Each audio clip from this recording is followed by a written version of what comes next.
Hey everyone and welcome back. Today I'm bringing you another bread recipe. Winter is like the time to bake bread, at least for me. Fall, winter, and spring, and then summer, I relax on it a little bit because of the kitchen being so hot, but right now is the perfect time.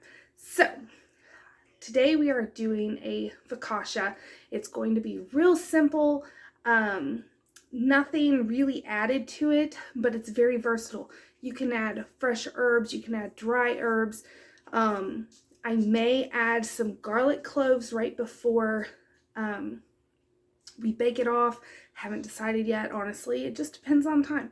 So, I hope you stick around and let's get started. Oh, and it's sourdough. It is about 5 a.m., so it's the perfect time to start it. And I'm just going to let it ferment throughout the day, and then it'll be ready to bake off tonight. Alternatively, you could also make it in the evening and then let it proof in your fridge, or if you have a cooler house, let it proof out. But let me show you what my starter did last night. So I fed it, I fed it around 11 o'clock last night, and I thought my house was cool enough that it wasn't going to go crazy, but it went crazy. So we are going to bake a couple things with it today. But to make the focaccia, you need a bowl, and I have my scale and I'm zeroing it out with the bowl on it. That is crucial. And so to this, we are going to add 100 grams of my starter. That is some good starter right there. Okay, so we have 100 grams of that. To that, we are going to add 410 grams of water. So you want to zero out your scale again.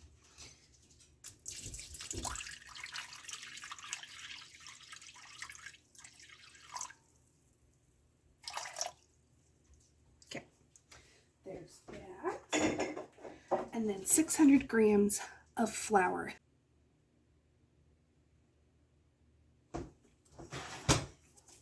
Okay.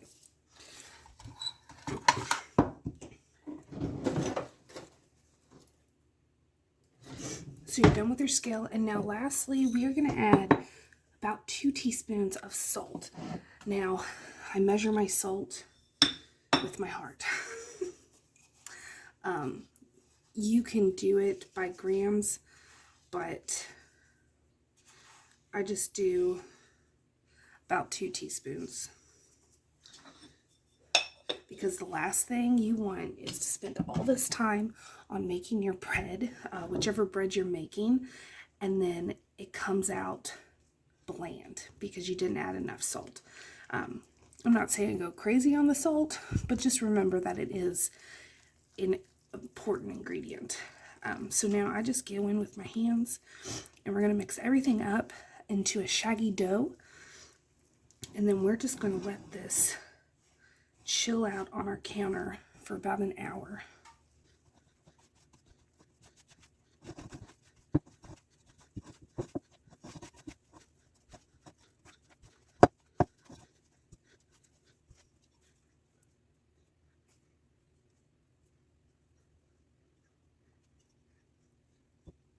Okay, so we've let this sit for about an hour, and so now we're going to perform some stretch and folds, which are just like what it sounds like. We're going to stretch the dough and then fold it over. But for this recipe, we only have to do one set of this. So I like to dampen my hands because at this stage, the dough is really sticky, and so just wetting your fingers is going to make it a little easier to work with. But all we're doing, stretch and fold. And so with most sourdough recipes, you're going to do a cup, you're going to spread them out. You're going to do like quarter turns, so 4 stretch and folds, wait 30 minutes, and then do more. But for this recipe, I'm just going to do about 8 stretch and fill, so 8 sets.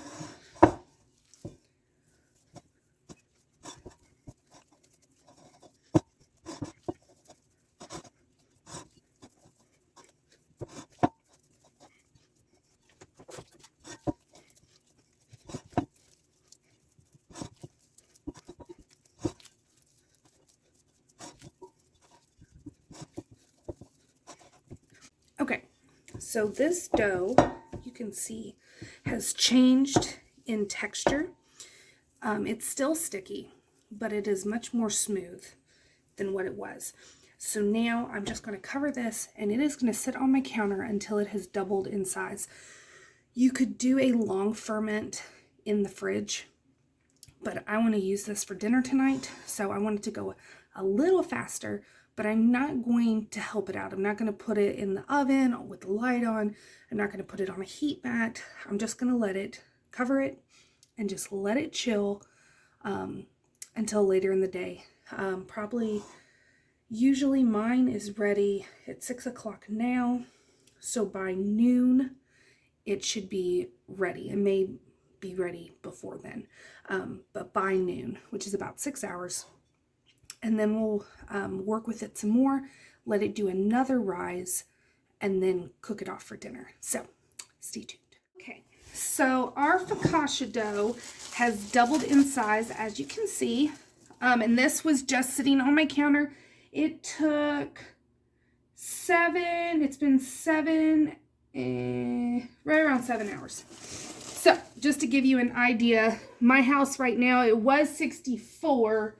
Now it's 68, so cooler. So if it had been a warmer kitchen, it would have taken less time, but that's okay. So at this point, you want to get yourself a 9x13 pan. This is a 10 by something, 10 by 15, I think, but that's okay. 9x13 pan, something that has a little bit of lip on the side because we are going to be using olive oil. So let me show you how you do it. Get yourself some olive oil. You can use flavored, unflavored. You can use other oils as well. If you use vegetable oil, you can do that. Olive oil just has a good flavor, and it's great for, well, it's just great. But I am actually going to be using a garlic chili infused olive oil this time. Usually I just use regular, and you just want to put some down. It smells so good. Put some down in your pan. Take off my ring, and then just take your dough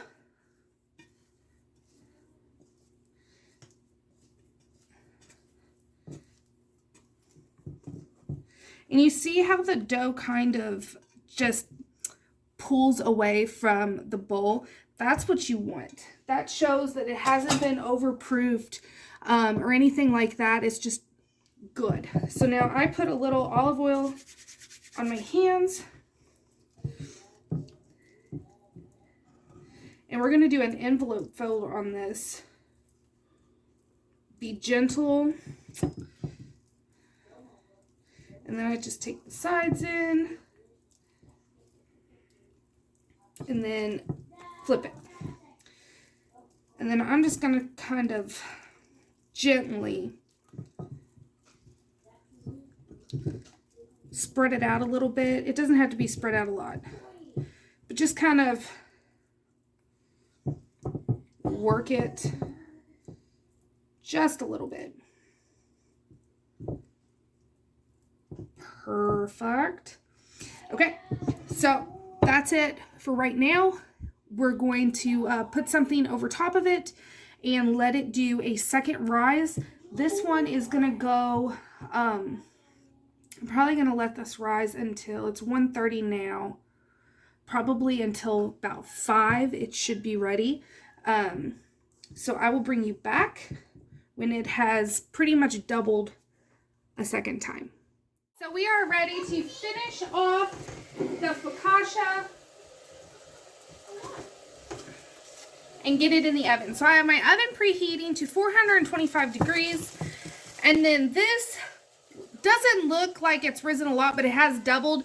This, it would look a lot different in a 9 by 13 versus the 10 by 15 that I have. But everything is risen like it is supposed to. I'm now going to add a couple tablespoons of olive oil right on top.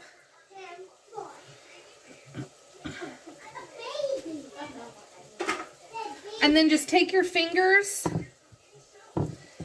and we're just going to make dimples in it while we're also making sure it is spread to the edges.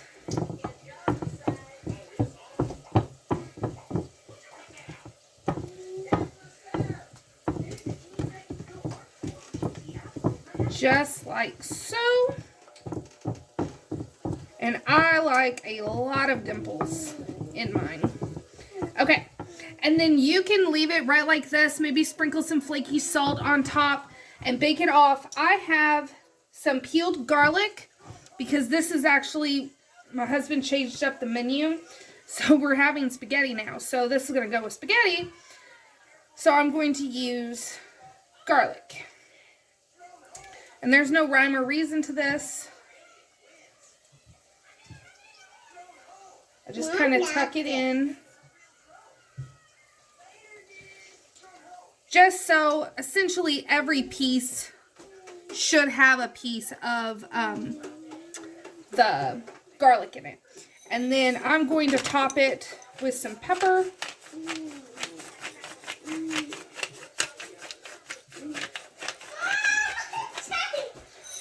And then just a little bit of salt. Since this is going to be with some pasta, I want it to have a lot of flavor. What, pizza? No, it's going with spaghetti. Oh, okay.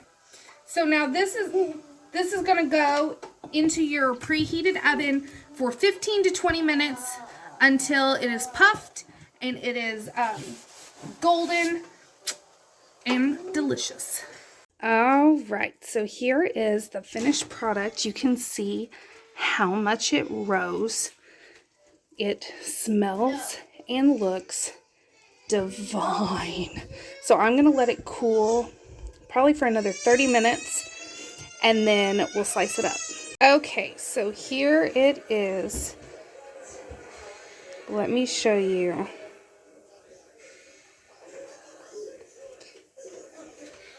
It's crispy on the outside, soft on the inside, and it is so good.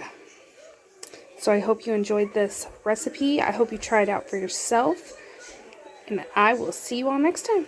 Thanks for watching.